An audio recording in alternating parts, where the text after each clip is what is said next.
Well, did you catch this epic race last night? Olympic great Michael Phelps facing off with a great white shark.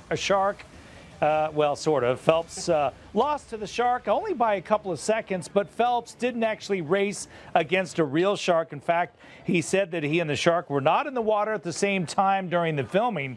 Well, that shark was computer generated and based off of pre-recorded data. Researchers gathered the data from hammerheads and great whites and then used it to create a simulated one. They did let Phelps meet a real shark before the race using a cage. He says the hardest part of the race was just being in that cold water. A lot of viewers didn't realize that the shark wouldn't be real, and they were a little upset, many calling it a scam and a waste of time. So maybe it wasn't epic, but interesting nonetheless. And Shark Week is officially here.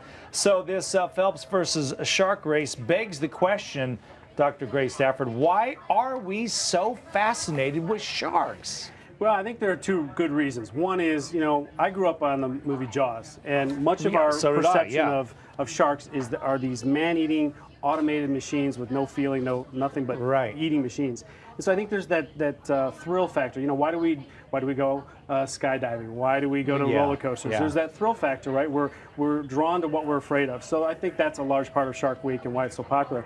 But I think one of the benefits of Shark Week and shows like what we saw yesterday was this educational factor. We know from science that animals like sharks offer much more than just these eating machines. They're social creatures, they're interesting creatures, they have a long life history.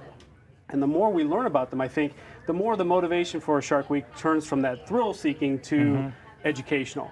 And sharks are so important to our ocean environment, so it's great to see that people are tuning in for whatever reason, even if it's a little sensational at the beginning. Yeah. We know the great whites are very dangerous.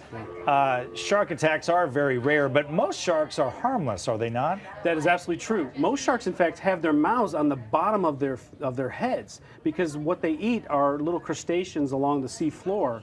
And so they offer very little threat to human beings. Most sharks are benign towards humans. It's only the ones we read about, the ones we see in Sharknado or in Jaws that might have the capacity to hurt people.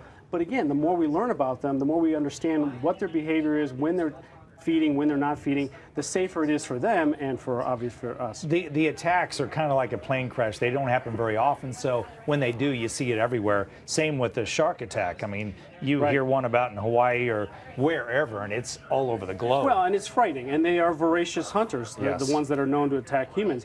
The interesting thing that scares the heck out of me. Yeah, I mean, years ago, Bruce Hafner and I took him diving in our tank at Wildlife World, and we did a live shot underwater with him. And there's still, you could tell both of us were a little adrenalized there talking about these sharks swimming around us. But really, sharks have far more to fear from human beings than we do from sharks. Some 100 million sharks are killed every year as bycatch and because of the shark finning that goes on for soups. Sharks are really, really under threat worldwide. And the sad part is we need healthy predators to have healthy ecosystems, healthy reefs for all the other fish that make the reefs their home. So the good news is we're seeing an increase in some shark populations, like off the coast of New England and off the coast of California. And the reason for that is sharks aren't stupid. They go where the food is. And because of federal protections of marine mammals over the last 50 years, there's more food, more sharks, healthier ecosystem. Great. Thank you so much. We got to get back to that breaking news, but I know we could sit here and talk about it all day. It is a fascinating subject. It is. So thanks for coming in.